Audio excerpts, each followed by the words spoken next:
I have come here to chew bubblegum and kick ass. And I'm all out of bubblegum. Pain heals. Chicks dig scars. Glory lasts forever. At no point in your rambling, incoherent response were you even close to anything that could be considered a rational thought. We will be perfect in every aspect of the game. You drop a pass, you run a mile. You miss a blocking assignment, you run a mile. You fumble the football, and I will break my foot off in your John Brown hind parts. Everyone in this room is now dumber for having listened to it. Screw them. This is your time. Now go out there and take it. It's 106 miles to Chicago. We got a full tank of gas, half a pack of cigarettes. It's dark, and we're wearing sunglasses. Hit it.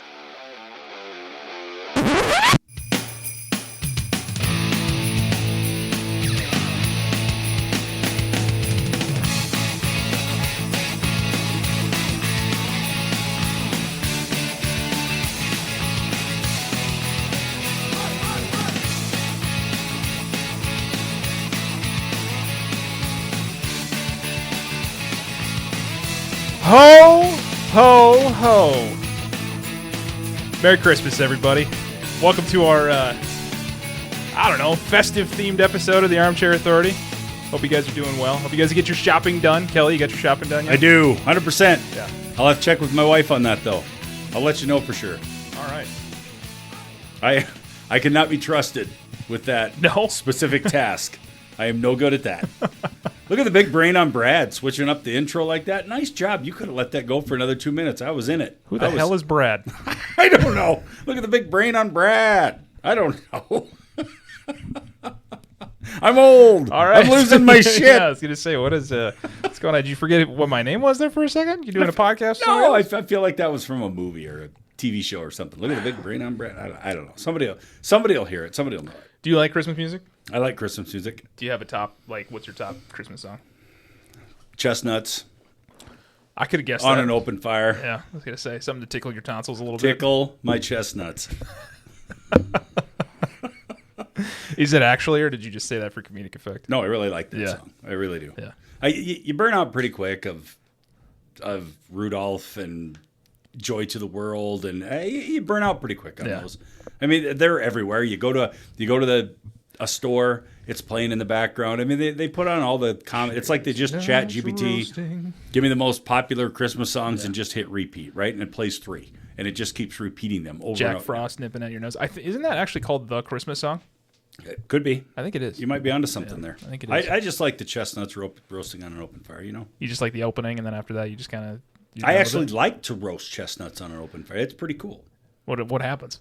Do they pop? They roast. Nice. They do. Wow. It's good. We have a nice little Christmas parade oftentimes in our small little community. Mm-hmm. And they actually had a station set up the last couple of years where you could roast chestnuts. What is a chestnut? What does it taste like? Well, there's a Joey chestnut, which we've had plenty of conversations about. That I've roasted him enough. Chestnut. Nice. I've roasted him enough. Chestnut. There it is. It is. Oh, it's a sweet, edible nut from deciduous. What does that mean? It's a deciduous tree. What's a deciduous tree? Well, it's part of the beech family. Oh, right. Right. They grow in spiky burrs, and they're popular roasted during the holidays. That's great. Thank you, Google AI. That's awesome. Yeah, it was decimated by blight, though there are efforts to continue to restore it. Your knowledge on chestnuts is vast. Pretty amazing. Much more large than I would have thought it would have been. Yeah. So good for you. I get that a lot. Yeah. I get that a lot. Large knowledge of nuts. Yes. Is that what it grows in? That little spiky sack? That's it. That's hilarious. Looks like freaking spider eyes. Yeah. It. See that? Not what I would have compared it to. It looks like a freaking monster. Yeah, kind of. Would you just reach in and grab that thing? Well, see, now you're going down. Notice how many are in there? Yeah. Odd, huh? I'm aware, and notice what the surrounding. Yeah. Weird, right? Yeah. Weird. Chestnuts. So glad this is audio only. But no, my thought is, as it is with most food, who looked at that and went, We can eat it. I think we should eat that. Yeah. They did. They were alone and afraid. And Is it a desperation thing? Oh, good. There's something called horse chestnuts. Yes. As if we couldn't get any more down the rabbit hole with this. probably a pair of those as well. Oh yeah, they're much bigger. Yes, they are. Yes, they are. Anyway, What a start. Merry Christmas, Happy Holidays, whatever you celebrate out there. I hope it's a good one for you. The weather over here turned on a dime. It was like a degree, and then the next day it was 50 degrees. Yeah. So gotta love the weather here. I was thinking about that as I was walking out of Target today, where I'm like, man, I could live anywhere, and we choose to live here because there's family here and a lot of other reasons that I enjoy living here. Weather not really being one of them, because it just seems like it's windy all the time, and you're just like, all right, cool. I'll take it. Yeah. I don't care. That's not I'll bad. take it. No tsunamis, no hurricanes. Could be earthquakes, but they're minimal. We get our own special tsunamis just in the form of snowstorms. That's fine. Yeah. I'll take the snow. I don't need Hurricanes or those whatever you all wanna those call other natural disasters that, like, I just don't want it. I don't have time in my life for some of those. That's fair. We've only got one deadly snake, so that's a good thing. Yeah. Speaking of that deadly snake, fun fact, did you know there's only 3 hospitals in the hills that carry antivenom? Is that true? Probably, considering it's like a third world country out here when it comes to healthcare. It's incredible. Yeah. It's incredible. I'm assuming it's probably rapid spearfish and Deadwood. Deadwood? That's Deadwood would probably not have been my guess. Yep. Rapid spearfish and Deadwood. That's it. Yeah, that does cover the hills. It does. Yeah. But I mean, let's. I had an aunt get bit by a rattlesnake a couple years ago. I'll tell you what. Like $50,000 for that antivenom. I believe it. I believe it. Was it a young or an old snake? I think it was an older snake. Okay. Because my cousin went out. She's lucky. Yeah, my cousin went out and found it and chopped its head off. Oh, why do we got to do that? Because. I ain't your cuss. You wouldn't want to go find the snake that bit your mom? Yeah, probably would. Yeah. I know a woman who got bitten by a youth. I hear that's worse. By youth, yeah, because they don't turn the venom. They don't turn the venom off. Oh, they just let it flow. They just pump Yeah. you. They just pump you full. She survived? Yes. Spent 7 days in the hospital though. Ugh. 7 full days. Ugh. Yep. And she was sick. Yeah, heights and snakes are probably 2 of my top fears. Just not a big fan of them. Our neighbor out back here, I was talking to him during this summer, and we have like this. There was this area between fences, and come to find out that the area was basically a part of his property. So he just tore down the fence and basically like built up his property up to my fence, which is fine. Whatever. It's on the other side. Don't care. But he said as he was cleaning it out, he said he found a rattlesnake back there. And I'm like, cool. So my kids and I were just out there playing in the backyard, and you're just within feet of a rattlesnake at any given point. Yeah. Which is just awesome. Yeah. It's just cool. You Yeah. know? The old Heart Ranch camping resort. Yeah. They had a summer or two where it was pretty dry and it was pretty bad. Yeah. Like they were finding their way under people's campers and in like laying on top of totes and whatever it is. And man, it's nope. Did you finish Yellowstone? Yeah. Did you see the episode where she wakes up with the rattlesnake on her chest? I sure did. Yeah. I sure did. Nightmare fuel. That is composure. Nightmare fuel. That was amazing composure. Almost as if it were scripted. Right. Bigger. Well, it's the NFL. Bigger thing is the one that was by her feet when she went back in to check the tent. Sorry if we're giving anything away to anybody who hasn't watched, but the one that was in there, and those were some pretty big snakes. Yeah. Like, can you put yourself in that situation, Ryan? You are lying there in a sleeping bag, and you've got a freaking rattlesnake laying on your chest.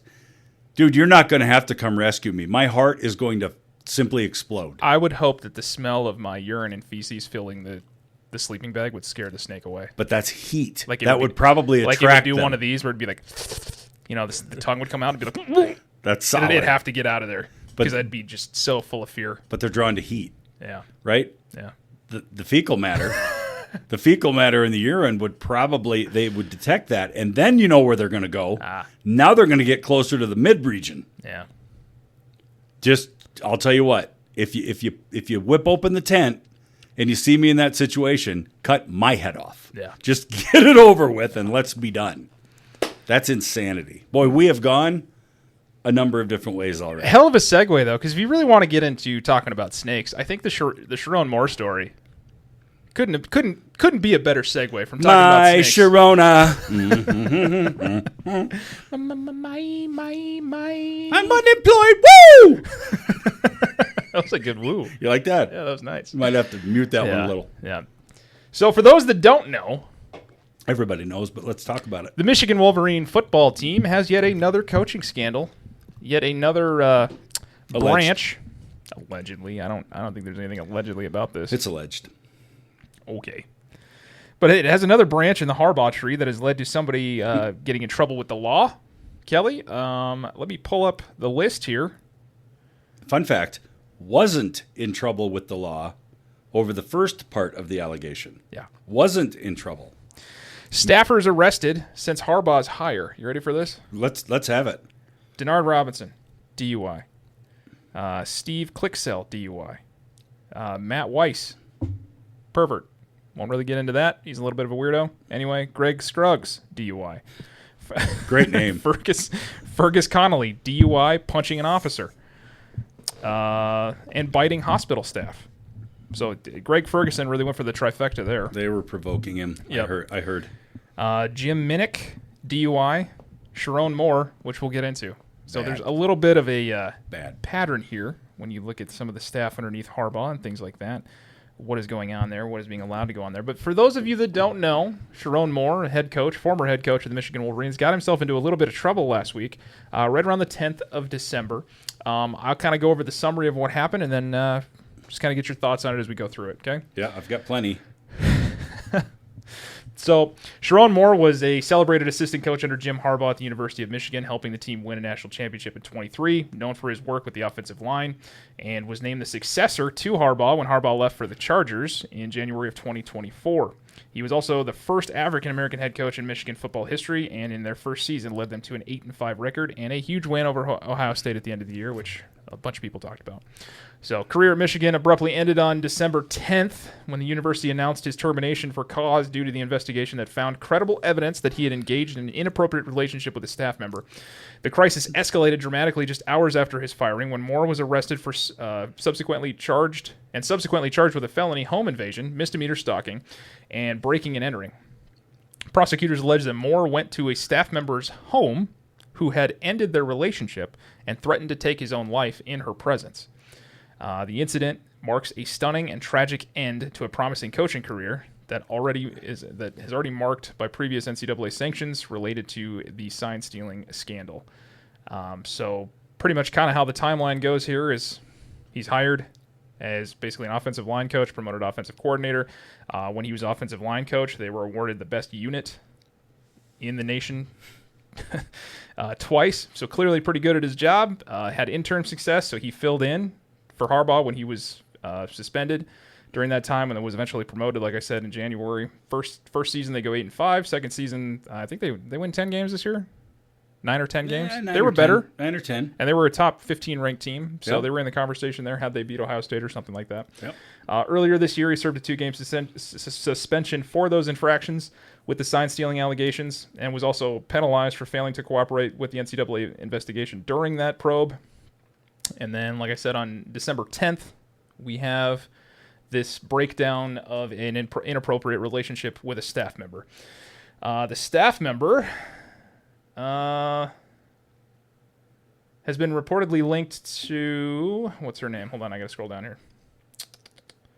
Man, I can't find it. Anyway, so there were some other things that happened. So public records reviewed various media outlets show that the staff member linked to the Sherrone Moore received significant pay raises as well over his tenure there, which wasn't very long. The reports identify her as Paige Shiver through the university, although the university has not officially named her. She was an executive assistant to the head football coach. Her previous salary in 22 and 23 was around $58,000, and then she received a raise out of pretty much nowhere in 24 for the 24-25 season that bumped her up anywhere between $90,000 to $99,000 a year, which would be roughly a 55 to a 70% increase in her salary. So the sharp increase in compensation, which occurred while the inappropriate relationship was allegedly going on, has been a major point of media focus and is widely seen as an unusual raise for an executive role position without a job change. So a lot of things going on here. For those that don't know, I believe Sherrone Moore, he is married. He's got, I think, 2 daughters. Apparently this relationship with his staffer has been going on for a while. She broke it off. University found out about it. He kind of loses his mind. Prosecutors allege that shortly after Moore lost his job on Wednesday, he stormed into the woman's apartment, allegedly barging his way in. Once inside, Moore allegedly went to the kitchen, grabbed several butter knives and a pair of kitchen scissors, and proceeded to threaten his own life. Prosecutors quoted Moore as saying, "I'm going to kill myself. I'm going to make you watch. My blood is on your hands. You've ruined my life." A 911 call was also made from the woman's residence, and she reportedly told dispatchers that Moore had been stalking her for months, and this incident led to Moore's arrest and subsequent charges of a third-degree felony home invasion for unlawful entry into the residence, a misdemeanor stalking charge, and also a misdemeanor breaking and entering. Moore pled not guilty and was released on a $25,000 bond with strict conditions, including wearing a GPS tracker and having absolutely no contact with the staff member.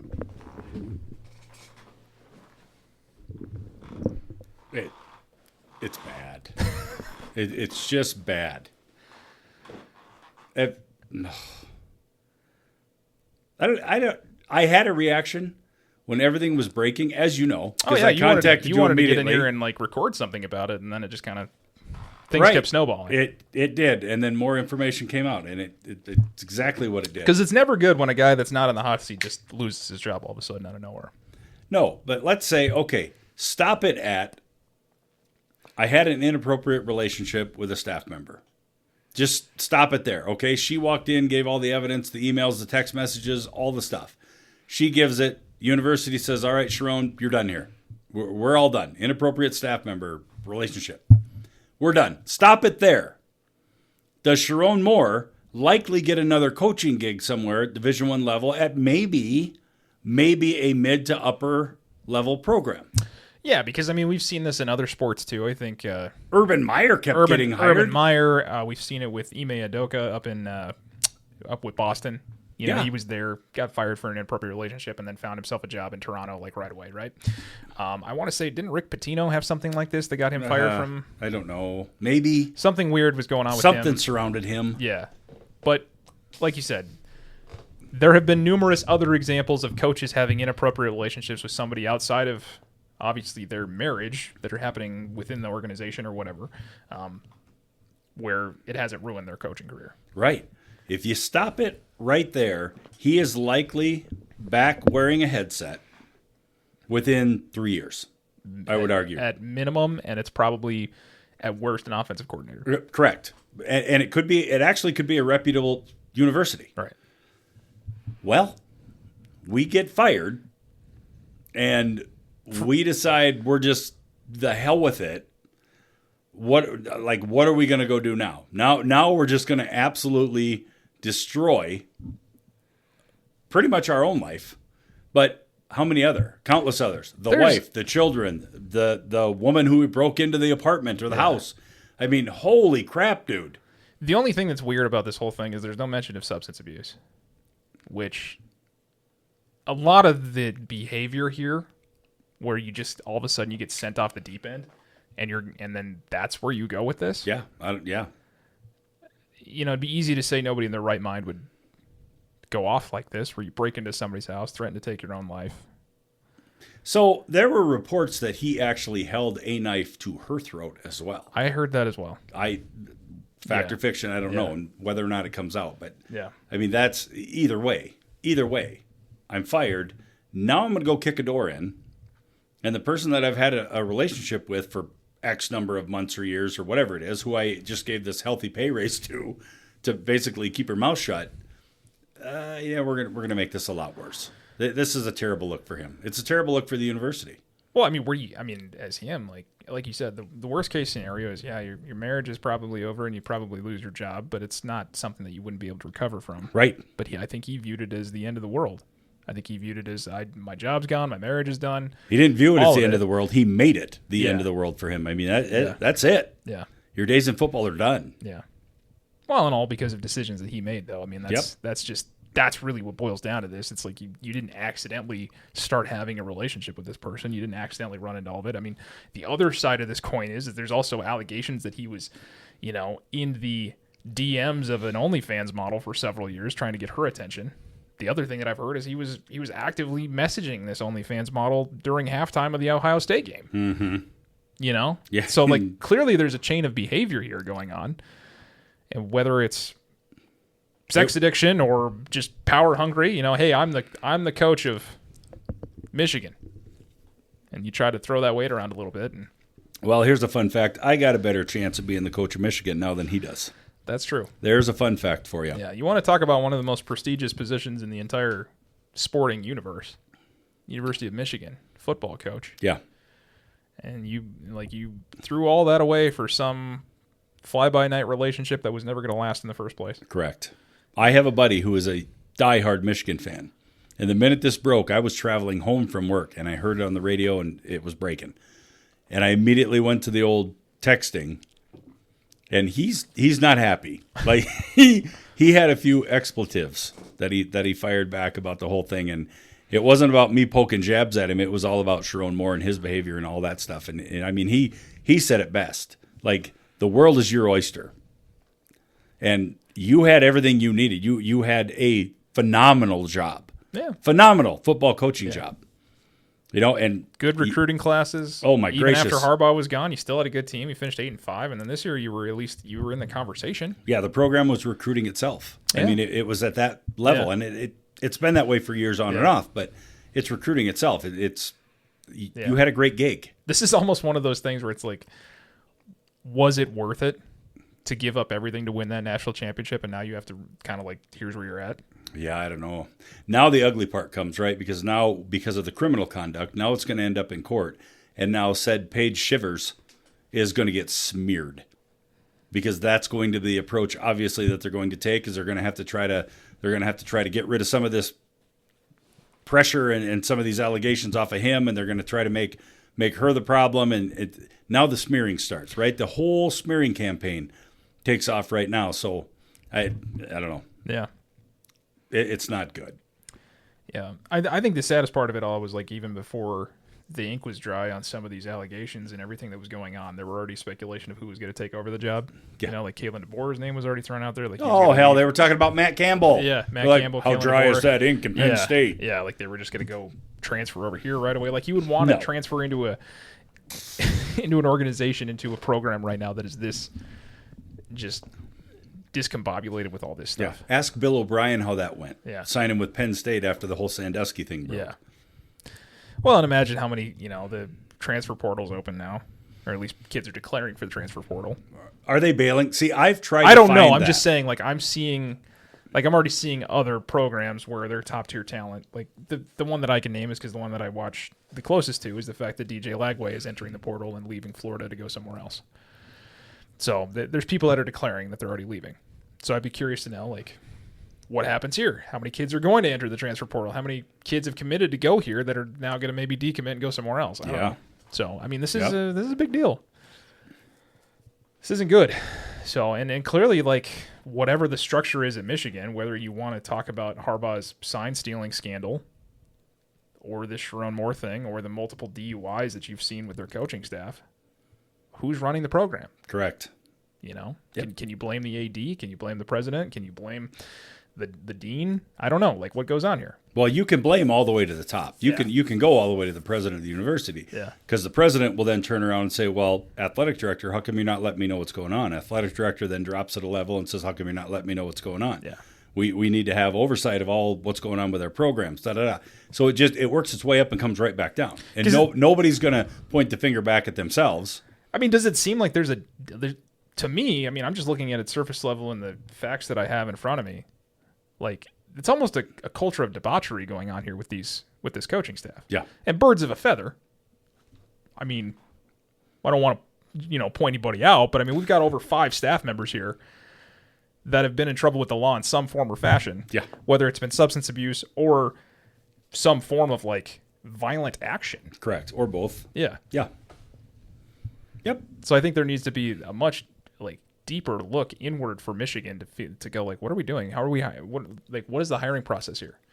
You know, from a football level, Moore seemed to know what he was doing. He had a promising start to his career for these 2 years that he coached. Yeah. And was on the rise. Like, it seems like they were, you know, in good hands as far as football goes. But of course, they won the national championship 2 years ago, and everybody got spoiled in old Ann Arbor. So the minute they started showing signs of, oh, maybe we're not as good as we thought we are, they lose to Ohio State. Everybody wants his head. He needs to be fired. He's not going to be the coach to get us back there. Whatever it is, and then this just explodes. yeah, I mean, that first part is like, what do you expect? Like, you lose the head of your organization. You're not going to just continue to compete. Like, there's going to be a little bit of a lull when you lose the head of your organization that led you there. Yeah. I'm curious how many, like, I don't even know. I tried to look up how many kids actually signed on National Signing Day for Michigan. Because I'm wondering how many were headed to the portal, whatever the case is. Because quite frankly, I don't know how much anymore the head coaches actually do a lot of these recruiting. I think a lot of their coordinators and their graduate assistants, I think they're the ones that spend a majority of the time with the family and the athletes. So I don't know how much involvement the head coach has anymore. Jaden Davis, quarterback for the Wolverines, as of 5 hours ago, is entering the portal. See, and at one point, somebody on ESPN was speculating that Underwood himself would enter the portal as well, because apparently he was a Sherrone guy. Gotcha. Which I mean, you're going to lose 2 dual threat quarterbacks if that's actually what happens, but I don't know. On 3 right now, they've got Jaden Davis, who we just talked about, quarterback, looking to enter the portal. Connor Jones, offensive tackle, looking to enter the portal, and then Frederick Moore, wide receiver, looking to enter the portal. Yeah. All at least 3-star guys. Jaden Davis, considered a 4-star guy, so he'll go somewhere. Yep. And probably have some pretty good success there too. How many did they sign? Ooh, that's on National Signing Day?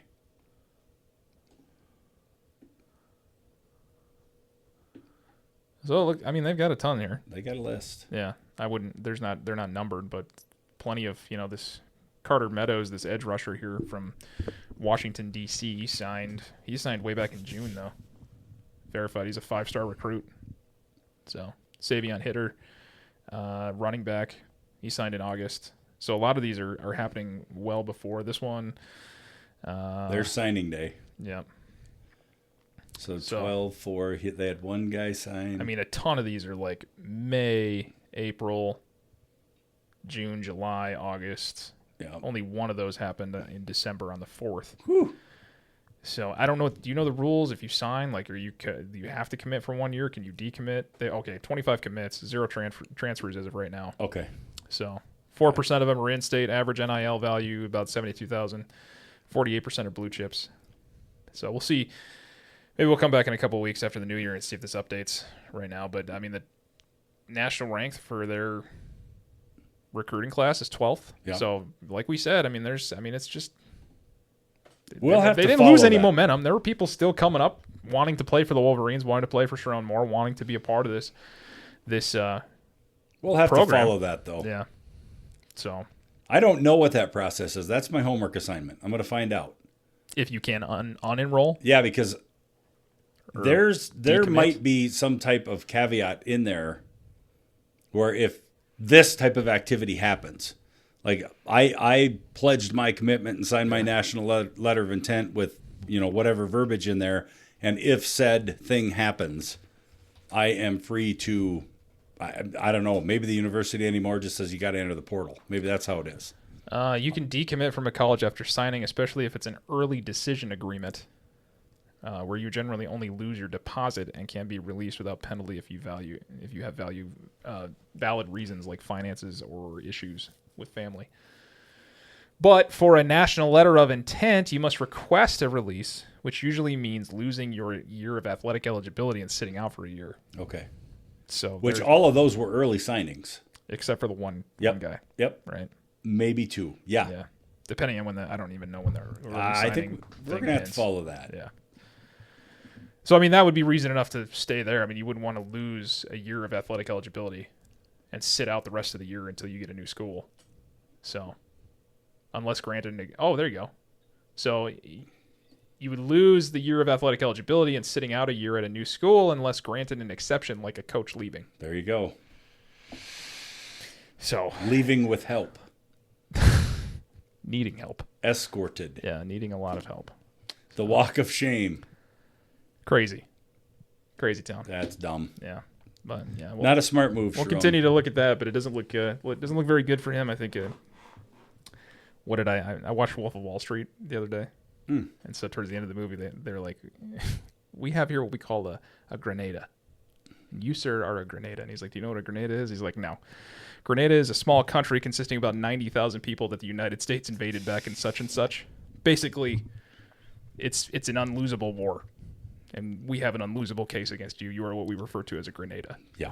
This seems like one of those things. Feels a lot like it. Yeah. Yeah.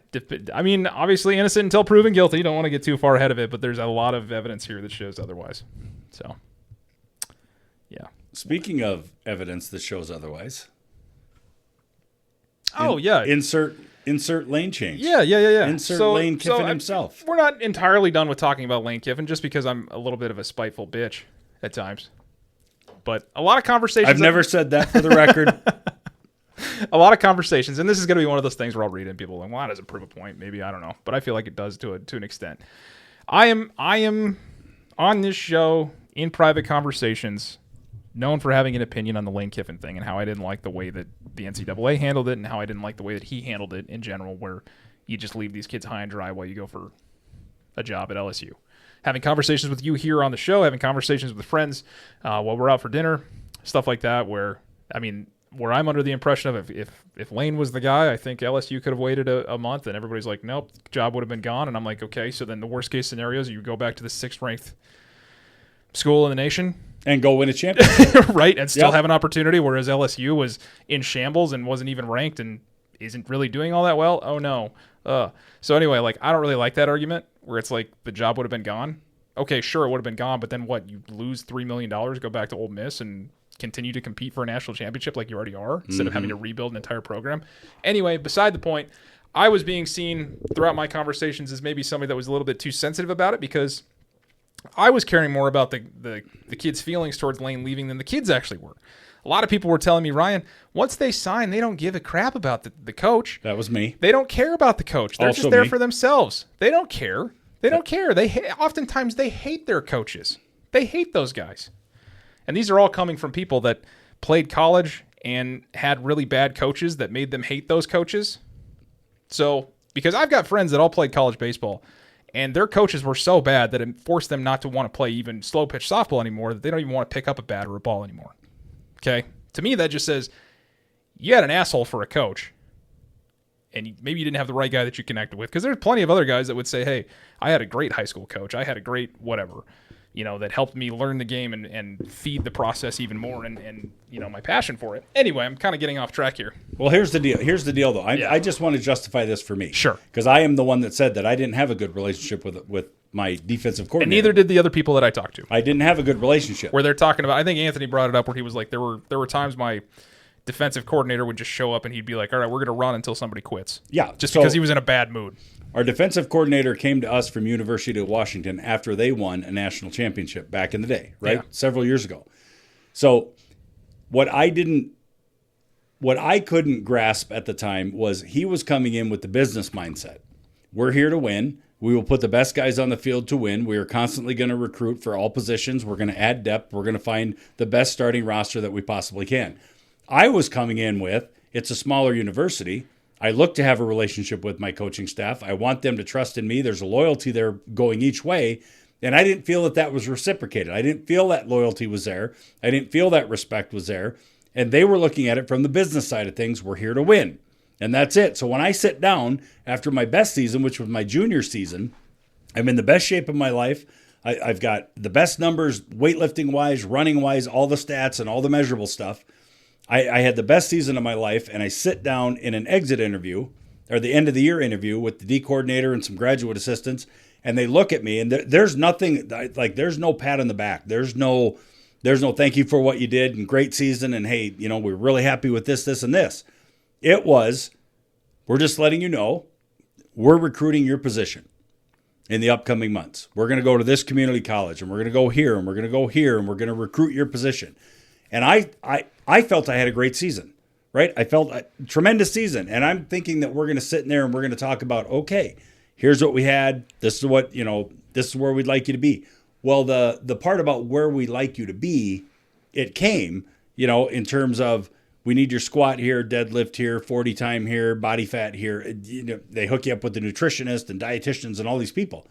But it was immediately first words, Ryan. There wasn't any gratitude for, nothing that would give me a sense of, okay, you really respect what I'm doing for you here and being a part of this program.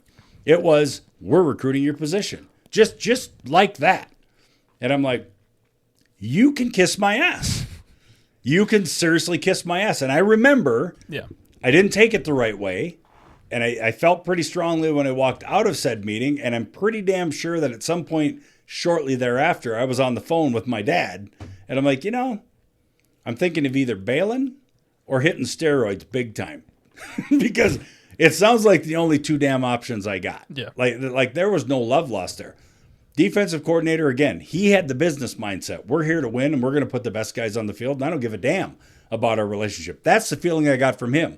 One of the assistant D coordinators, the linebacker coach, broke a freaking clipboard over my head, and I wasn't even the guy that dicked up on the field. Yeah. So I get a dry erase board snapped on my head when I come off the field. Yeah. And it's that type of thing. The guy I had the best relationship with was a graduate assistant position coach because he had played recently, and he was a part of a program where they actually did have that loyalty. They had that respect. It was a smaller school. Right. That's the guy that I connected with, but he's also the guy that didn't have any say when all of a sudden we got Joe Bag of Donuts that we spent all this freaking money on to come up from a community college out of Iowa, and they're like, we got to give him a shot. We got to get him on the field. Benaclaus, and you're on the sidelines. And I'm like, are you effing kidding me? Yeah.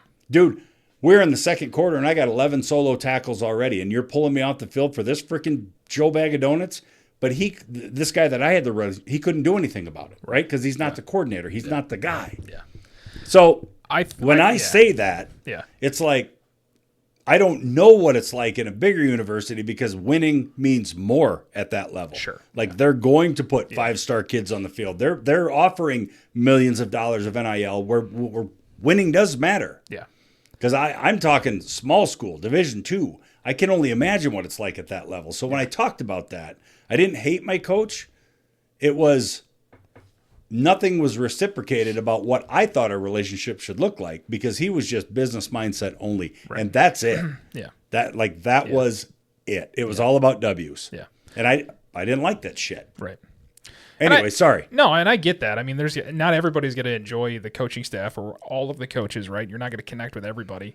And I think the term, maybe player-friendly coach probably is something that's been coined over the last 10, 15 years. So, I mean, back when you were playing, even 20 years ago when some of the other people were playing, I mean, it's just hard-nosed guys. I mean, you think about the different coaches throughout the different sports. I mean, like Bobby Knight throwing chairs. Do you think he had good relationships with his players? Correct. He seemed like he was probably all business and a pretty hard-nosed guy, probably didn't get along with very well. Our defensive coordinator was on the field playing for Woody Hayes at Ohio State. Yeah. If that tells you anything. And if you don't know who Woody Hayes is, to any of the listeners, go look that up because that's Bear Bryant-ish. Yeah. That's we don't care about you at all. Yeah.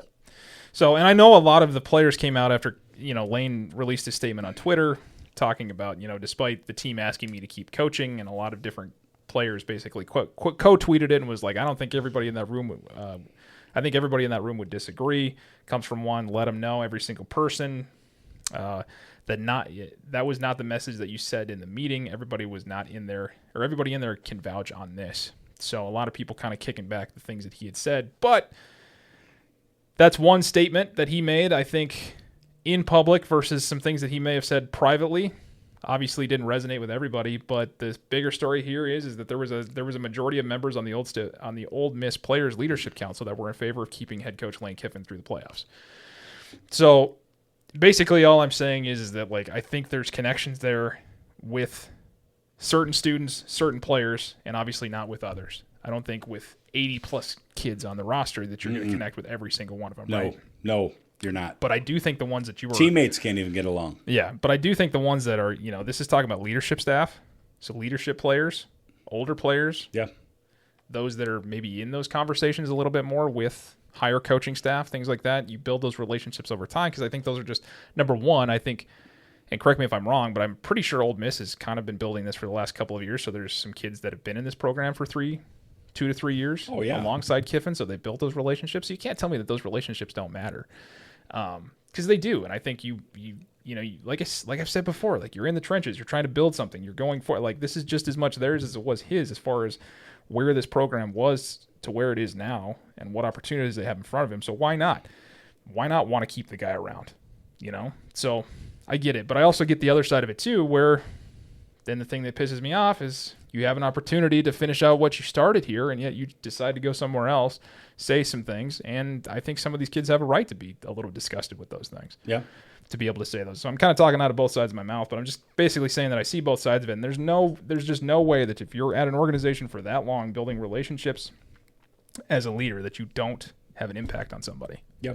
It's just impossible. And I think when it hits social media like this, and there's so much attention on it, it keeps it raw. It doesn't. Oh, absolutely. It doesn't really let the wound close up at all. It keeps it raw. But I think when the ball gets kicked on Saturday, it's all done.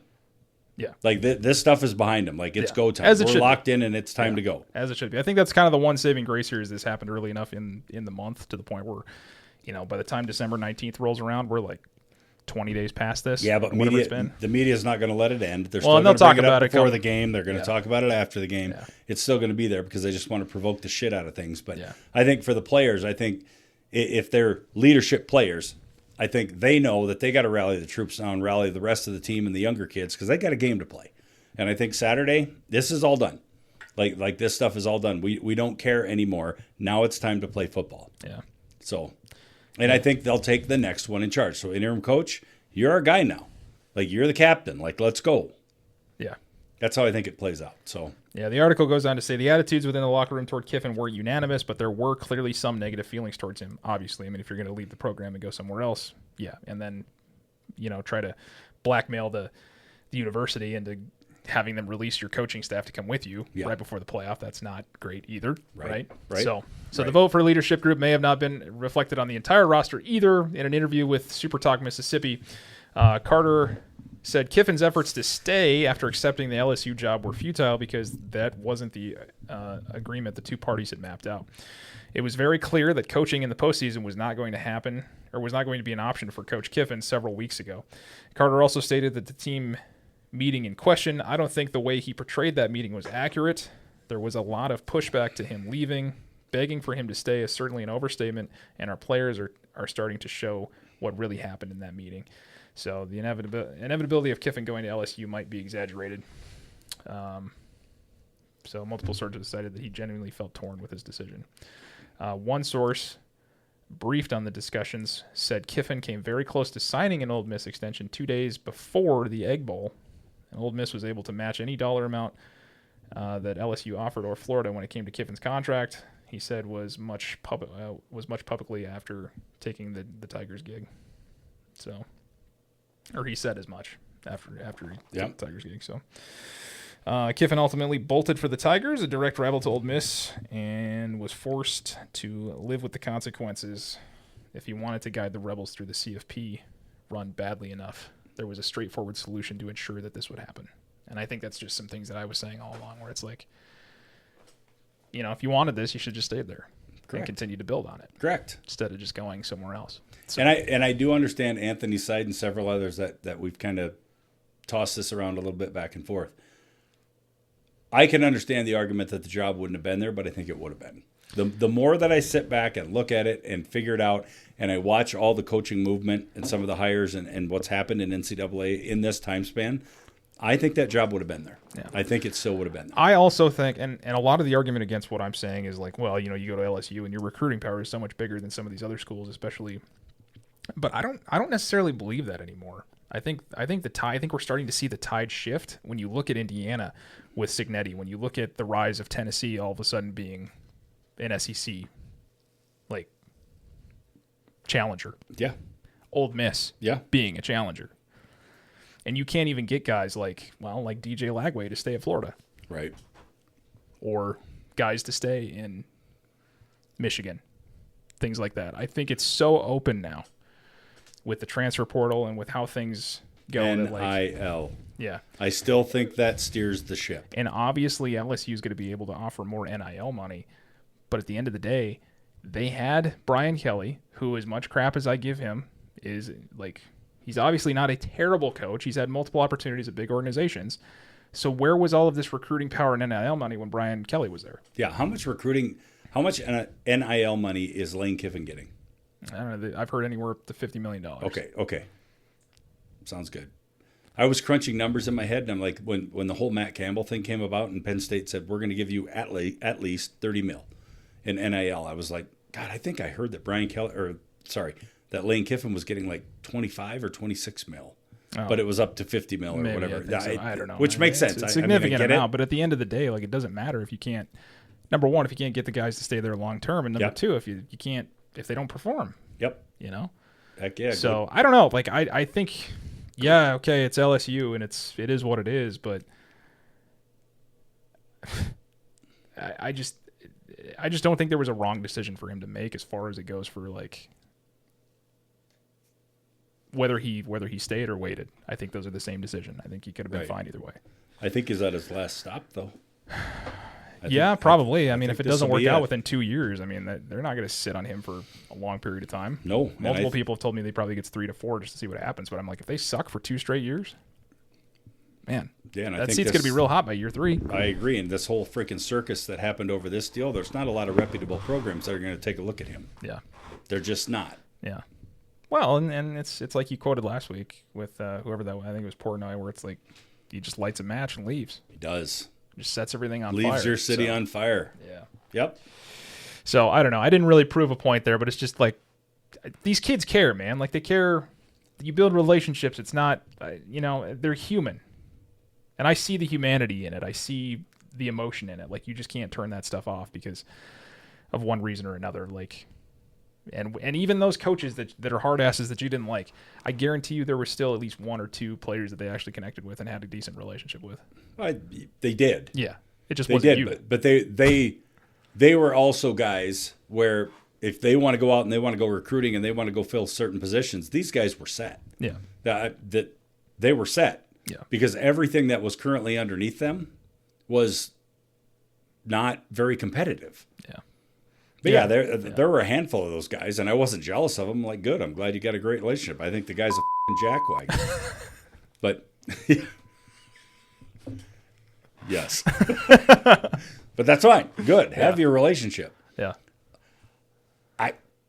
Anyway, not about me. Not about me. Yeah. Well, it is a lot easier when you're like a 5-star recruit and have no challenger coming up behind you whatsoever. You know. It's like being the starting quarterback of a major organization. Like you're gonna be the guy. Yeah.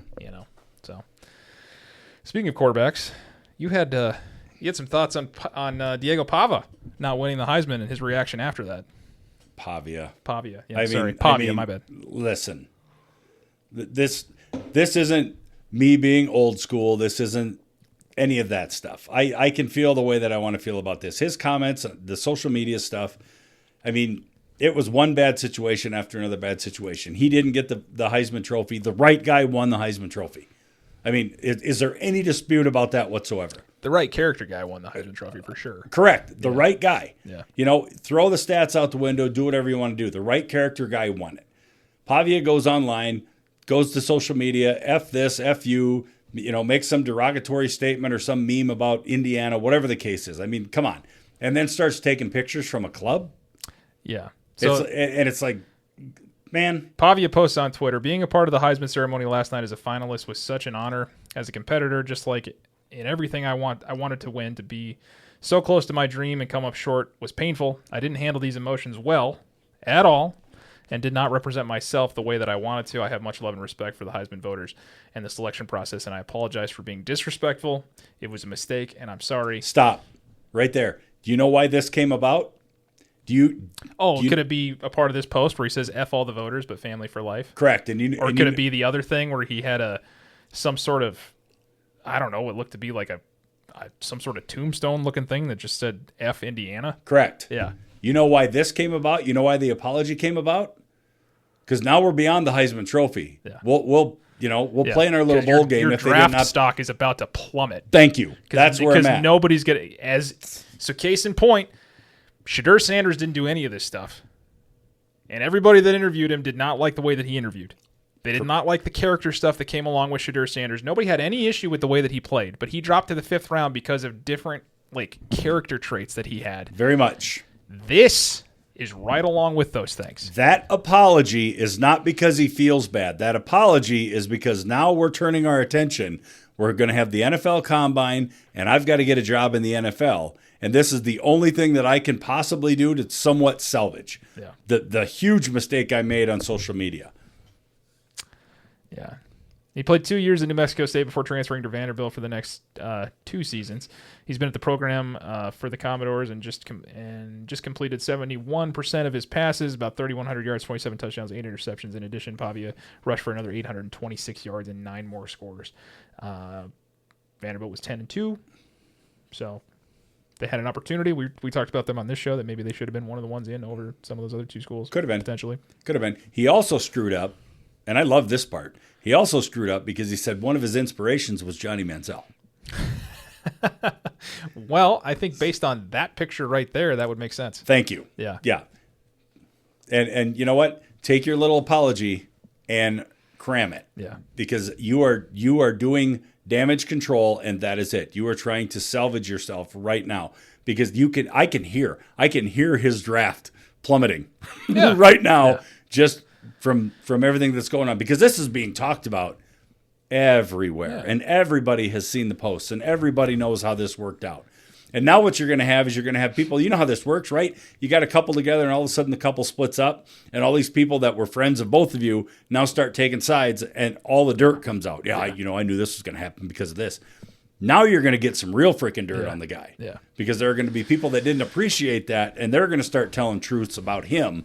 And you're going to see these character flaw after character flaw because they're going to reveal all of it. Yeah. That's what he just created for himself. Well, and then you juxtapose that with Mendoza's speech after he wins the Heisman, all the things that Mendoza has said and done leading up to all of this throughout the year.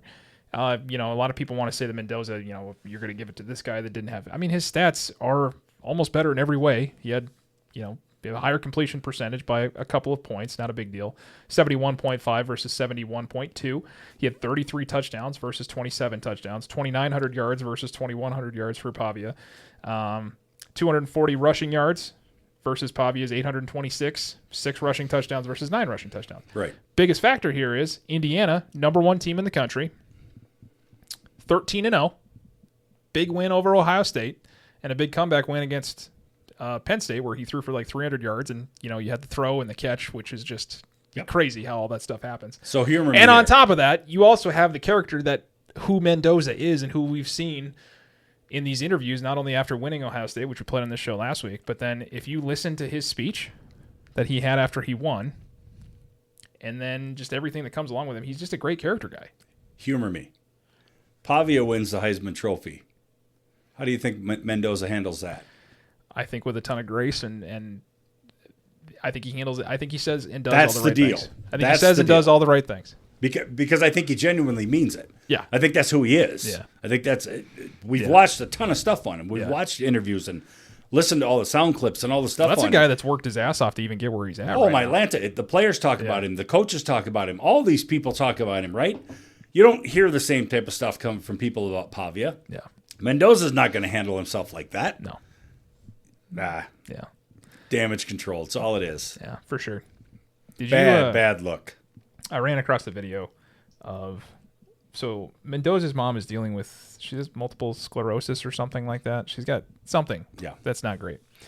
She wrote a letter for him in the Players Tribune, and I found a video of it. And, dude, if you want to weep like a child, that's some pretty powerful stuff. I'm sure. To have your mom write stuff like that about you in a national medium where everybody can read it. For everybody. Yep.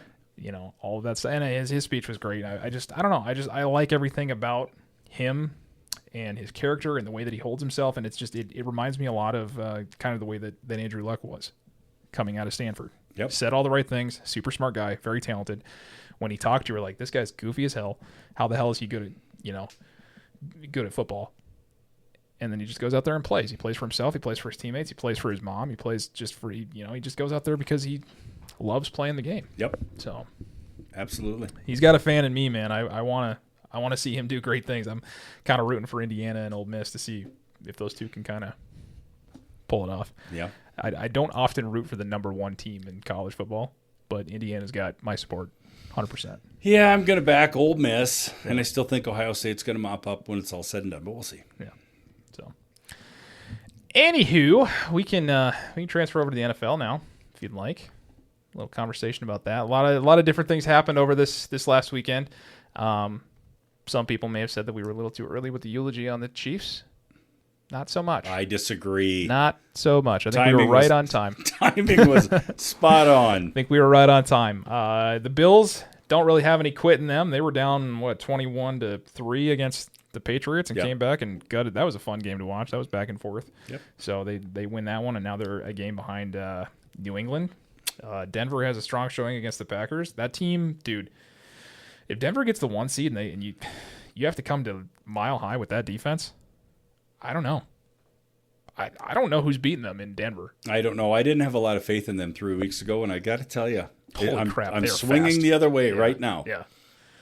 Not to mention the fact that Bo Nix played like an absolute god on Sunday and did not miss a single throw. Right, but you want to see a playoff atmosphere? Yeah. Jacksonville and Denver this weekend. Yes. That's playoff atmosphere. And that's at Denver. So that'll be a nice measuring stick for both teams. I think more so for Jacksonville, who's been on an absolute heater lately. I mean, dude, as much crap as we've given Trevor Lawrence on this show, 6 touchdowns last week. He's playing really well. Yeah. Kind of letting him cut it loose a little bit here. I'm still waiting. I'm waiting for that rug to be pulled out from under his feet and let the real Trevor Lawrence emerge, but we'll see.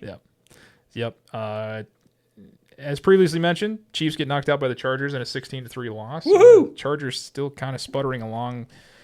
I don't have a ton of faith in them. They haven't looked great over the course of this season, really. I mean, they've had a couple of impressive wins here and there, but Herbert seems to be very inconsistent. They don't have an offensive line, which I understand, and their run game is a little inconsistent, I would say, because of that as well. So we'll kind of see. They get Dallas this week. New England, I think, has put up a better fight than I have given them credit for. I mean, I have given them a lot of crap for not actually playing anybody. Or, I mean, there was even memes online of, is that the Patriots schedule or is that the draft order for the upcoming draft in April? So, but they get Baltimore this Sunday, chance to kind of clinch a playoff berth there. Chicago gets an impressive, well, not really. Would you call it an impressive win against Cleveland? No. 31-3 in Chicago. No. So, but they continue to win games. They got 10 wins. So I think they're up and coming for sure.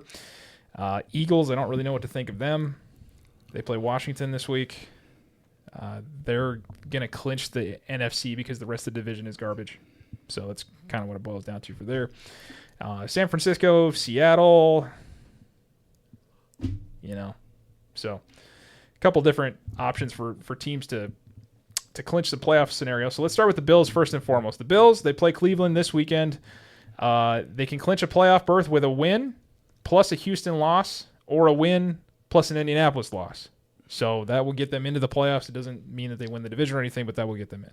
I think those scenarios in a lot of ways, especially kind of the Indianapolis one. Yeah. If they beat Cleveland, it's at Cleveland. Cleveland plays a little bit tougher when they're at home, and then Indianapolis loses to San Francisco on Monday night. I think that's probably the most reasonable way that they get in. I don't foresee Houston losing to Las Vegas, but you never know.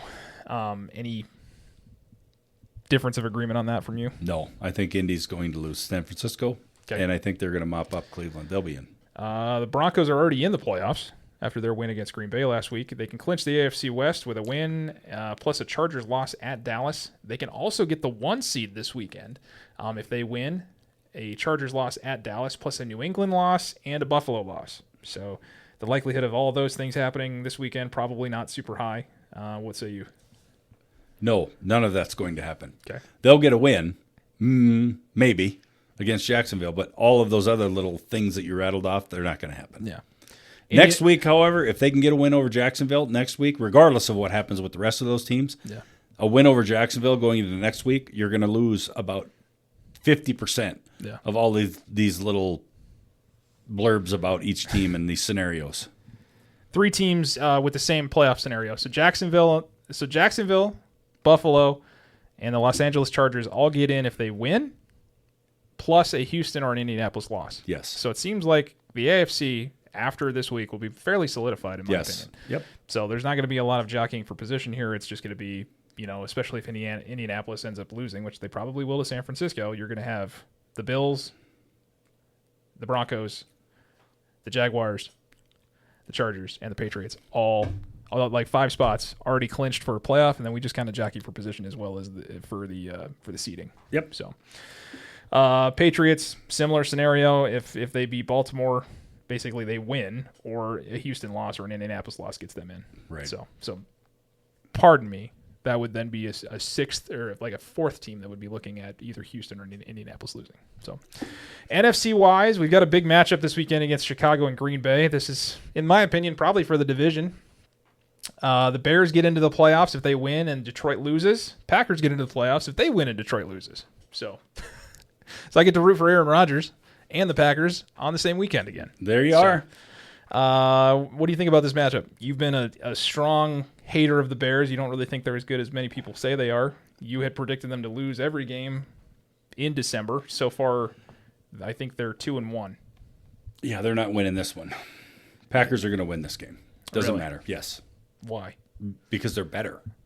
They're just better. Now, injuries to the Packers obviously Plagued. are not helpful. Plagued with injuries. And playing in Chicago also not overly helpful, but I think that we talked about this. I think that each team saw each other just 2 weeks ago or a week ago, whatever it was.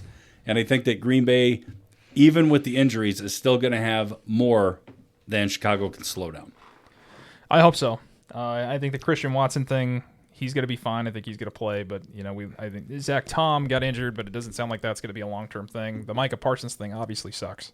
Like, especially when you look at Rashawn Gary and Lucas Van Ness, who have produced 0 pass pressure whatsoever over the course of 7-8 weeks. I think Rashawn Gary has 0 sacks and 0 QB pressures in 7 weeks, which is pathetic for a guy that just rushes the passer. And it's pathetic for a guy that's getting consistent one-on-one matchups when Micah Parsons was on the other side.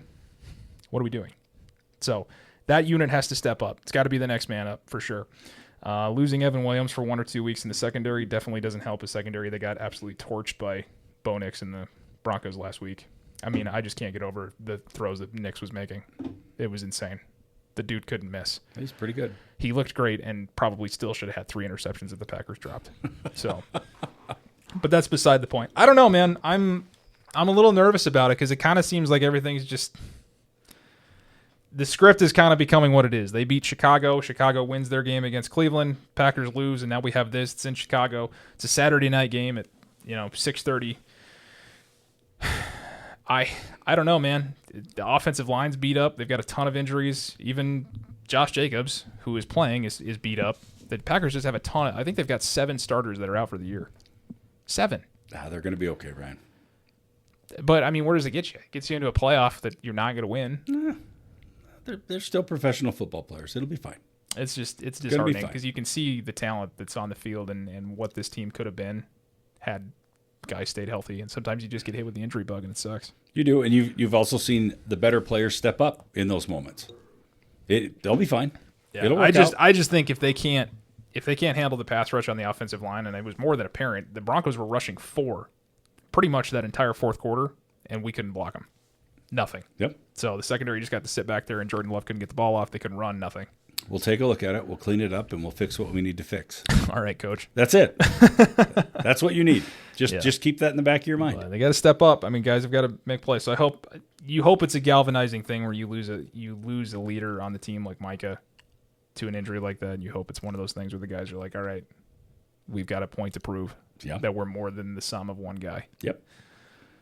But it doesn't mean shit. You can say it all day, but you got to go out there and perform. Yep. And you have to do it on the road 2 of your next 3 games. Going to be fine. Everything's going to work out fine. I don't know. I know things. I don't think that you do.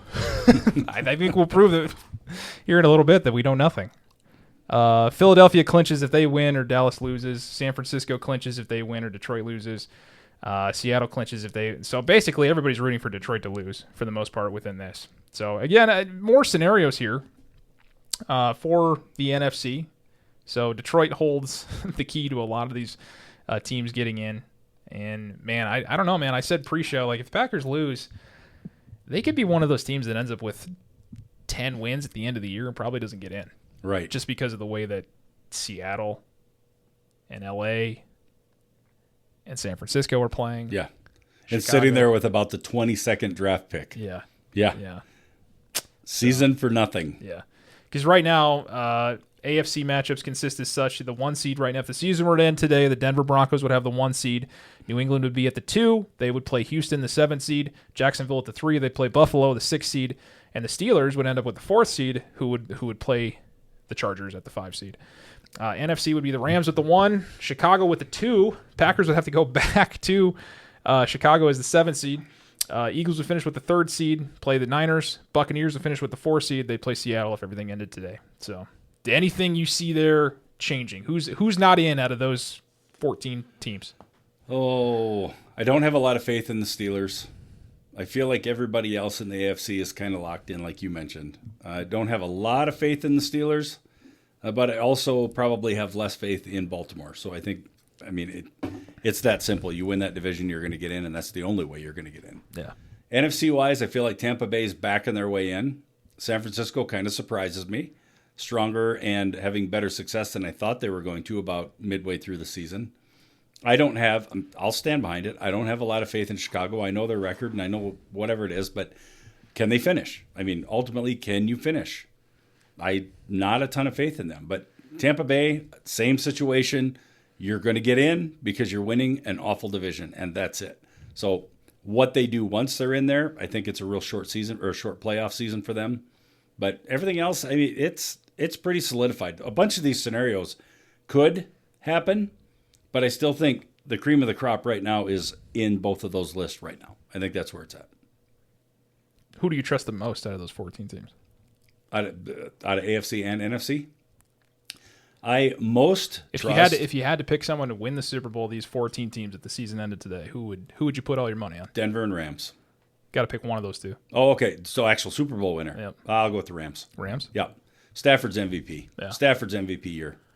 And he's got weapons, and he's healthy, and they're healthy, and their defense is playing so much better than they probably should be. We'll see how, because both Devontae and Puka got a little banged up last week. We'll see how that affects them. That's all right. So that's all right. But I say that about the Rams because I did this last time, and they lost to somebody that they should not have lost to. So we'll see. That Denver defense, man, is crazy. It's crazy. It's really good.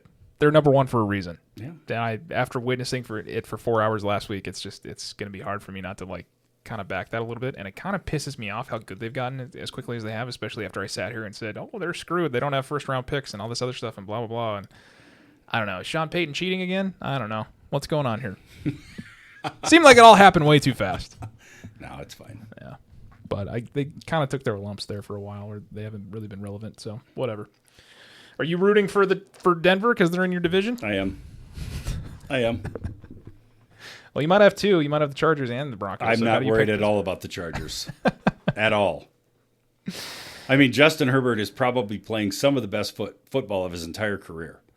Right? Year after year, probably the best football of his career, and they just are out of sync. They don't they're kind of a mess. I don't know. What you got over there in your paper? Hey, let's have some fun. Get some music. This is fun. This is a new segment, Ryan. And I'm glad that you're entertaining this. This is a new segment called You Don't Know Shit. And I like it. And if you want to change the name, you can, but I like You Don't Know Shit. Okay. I think that's a great segment. All right. And we need to make this consistent. Personally? Whoever. I'm sure people are going to hear these questions. They might know the answer. If they don't know the answer, then they don't know shit. Sure. So we'll start with You Don't Know Shit. All right. And I want this to be consistent. And I'm going to bring it every week. Oh, wow. Okay. Every week I'm going to bring it. Right. Hold on. Let me get my spectacles. Are you ready? Yeah. We are covering the board. So here's what happened. Fun fact, we played this song so much on the podcast that my Spotify Wrapped put my listening age at 75. Oh, that's fun. Because it's like, oh, you really like 60s music. And I'm like, do I? And then one of my top songs was Forearm Shiver by Sam Spence, and I'm like, oh, okay. Well, we identified before the show that I could father you, so Yeah. you're not 75, Ryan. It's all fine. So here's what happened. I just went in and I just, took a little look at, give me some interesting fun facts that a lot of people aren't aware of. And I got a quiz generated for me. Wow. And I'm going to bring 5 questions every week, Ryan. And this is week 1 of You Don't Know Shit. And this is across the board. What man. happens if I do? Like, what? If you know it? Yeah. I'm going to get you a prize. Okay. I'm going to get you some type of prize. All right. All right, you ready for this? Sure. This is fun. Listeners, come on. Come on. Chime in, too. Here we go. Ryan, here we go. Here we go. Number 1. So here's what I'm going to do. I'm going to read a question. If you know the answer, obviously, or you think you know the answer, shout it out. If you don't, I'm then going to make it a multiple choice for you. All right. Fair enough? Fair enough. I'm going to dummy it down as much as I can because you don't know shit. Ryan, where is a shrimp's heart located? A shrimp's heart Shrimp's heart is located where? in its butt. Is that your guess? Yes. Okay. It's in his tail? Or is it in his claws? Is it in its head?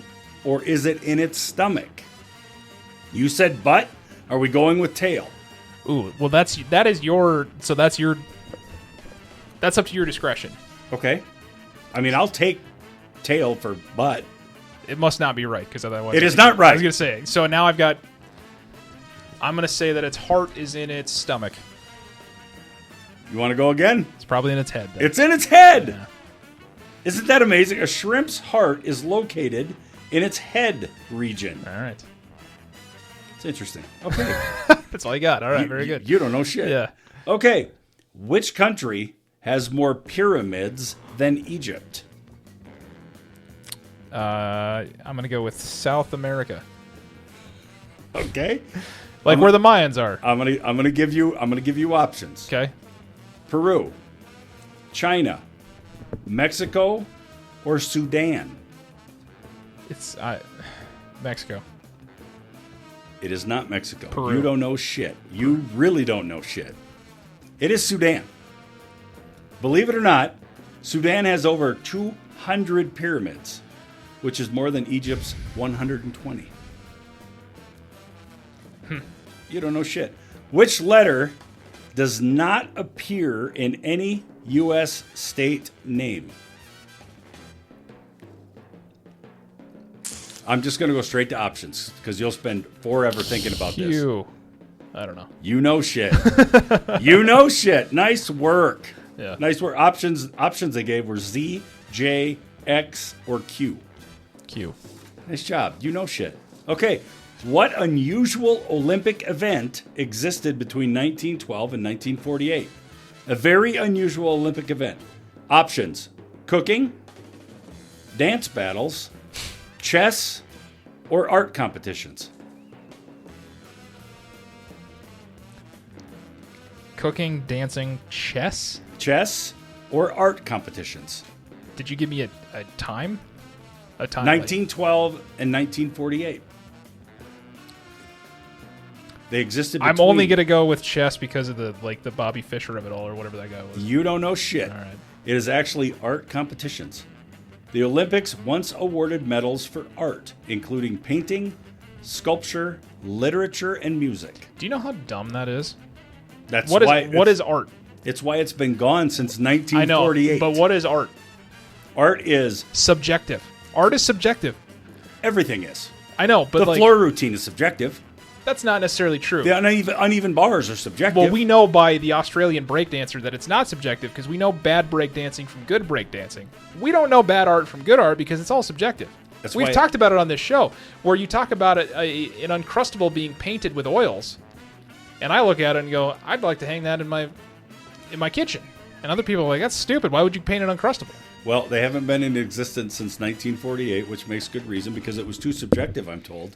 And that's why they took it out. You don't know shit. What happens to goldfish if they are kept in the dark? Option number one, they turn white. They go blind? Option number one, they turn white. Number two, they grow larger. 3, they stop swimming. Or 4, they lose their fins.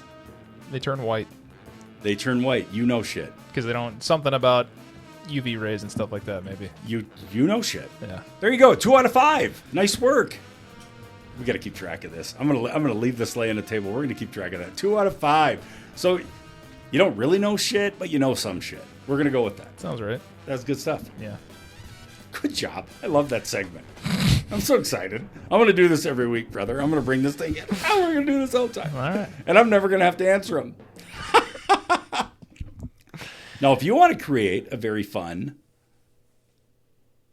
exercise of some sort that we can just, randomly bring in here, it'd be fun. There is You know how much education this was today? You know how much we educated our listeners? about 5 minutes worth. I'm telling you what. I would love to get 3 contestants in here and do like an hour-long sports game show. That'd be awesome. That'd be awesome. Points the whole bit. Now, true disclosure, they brought this quiz up for me, and in order for me to get the answer, I had to click what I thought. So I actually had to take the quiz. Nice. I got 3. just letting you know. Very good. Just letting you know. Very good.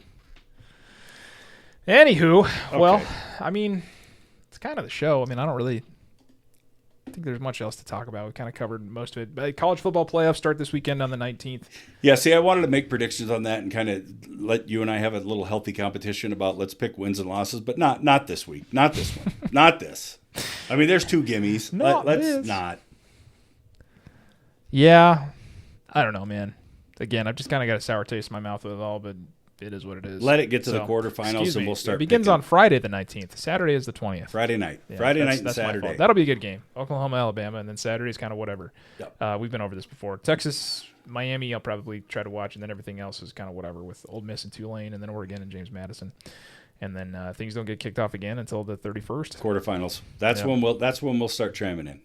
Yep. So I'm not doing anything for these first rounds. 31st and the first. So 2026 gets kicked off with a whole 3 games. So that'll be great. And Okay, real quick. Yeah. When Oklahoma beats Alabama, does Kalen DeBoer get fired? No. Okay, sounds good. No. That's all I have. No, I've already done here. I've already stated before. I think that's idiotic. That's one of those things where the grass isn't always greener. He's only been there a couple of years. I think Kalen Moore's going to Michigan. He's already said that he's not. Yep, I think he is. He's going to lose this game. He's going to get canned, and he's going to Michigan. Here it comes. Does he have any DUIs? Does he have any sexual assaults? Do we have anything like that? I don't know, man. Well, he doesn't fit the criteria then. You're probably right. It's not. That resume's got to be a rap sheet. Man. And right before Christmas, too. Yeah, ho, ho, Merry ho. Christmas. I'm going to jail. Merry Christmas, you filthy animal. Yeah, no joke. Holy cow. Hopefully he's able to turn some things around. But Sorry, kids. Mom had to post bond. No presents this year. yeah, you think she's posting bond for that? Yeah, you know she is. You think she is? She is. He better hope he's got a prenup. That's all I'm saying. No, he's gonna find Christ.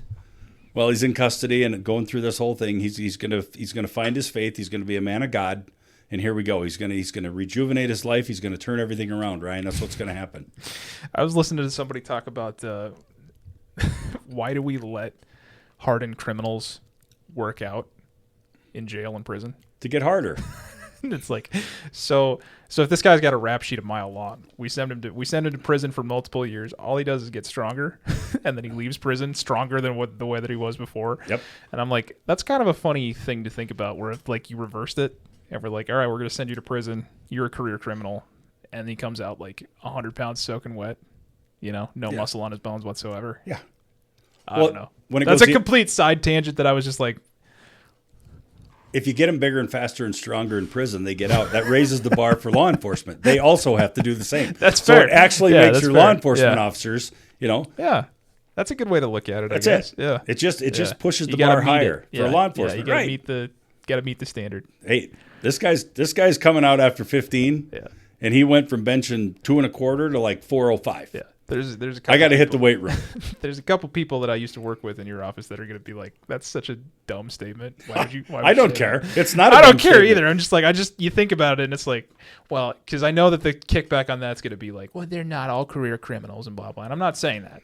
All I'm saying is those that they just come out with 6-pack and like 22-inch pythons. Hey, our military goes over and trains these other country soldiers. That's true. What do we have to do as what do our military guys then have to do after they train these soldiers? They got to stay up to date on innovative tactics and all these new things, right? New things of warfare.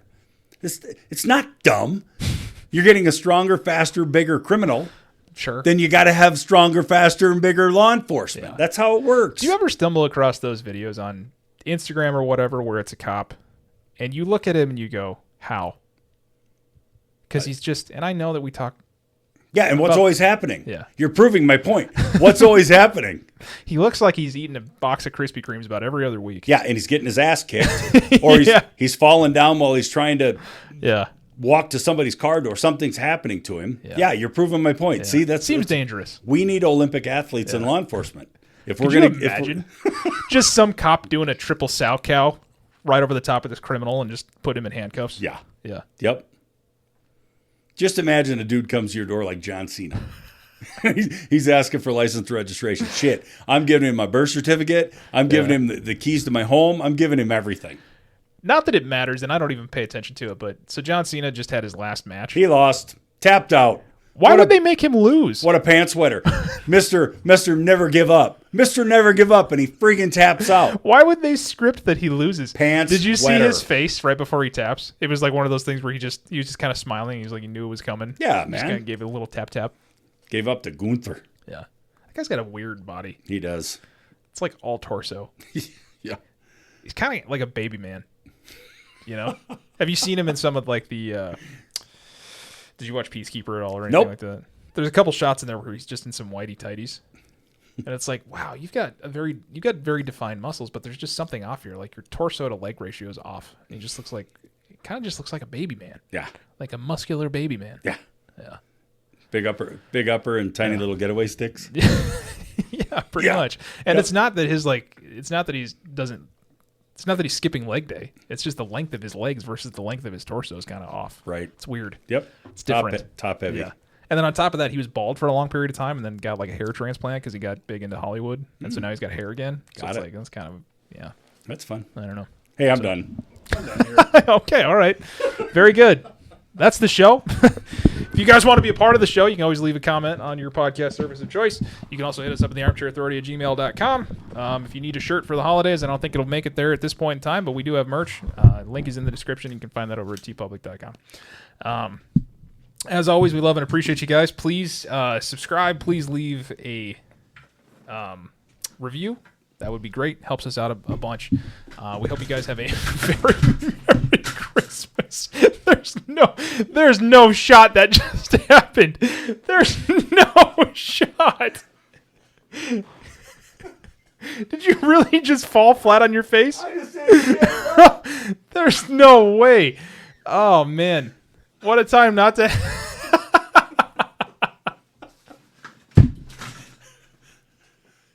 Are you okay? Yeah, I'm good. All right. Good. Okay. Wow. Well, then. Wow. Have I ever been more pleased that we didn't have video than right now? I'm so disappointed that we don't. Holy. That was crazy. What did you get caught on? Oh, man. You can start a GoFundMe page. Okay, carry on. Holy cow. We're All done right. here. Well, anyway, Kelly's okay. He's up. He's walking. He face planted 100% onto the floor getting out of the chair. That was incredible. Anyway, hope you guys have a very Merry Christmas, and we will talk to you guys soon. They know the game, but they're keeping it fun, poking fun at the stats, they're second to none. From fantasy leagues to the locker room jokes, they got the edge no one's ever broke. They don't need a suit, they don't need a tie, just some headphones and a crazy eye. The authority of laughs and the game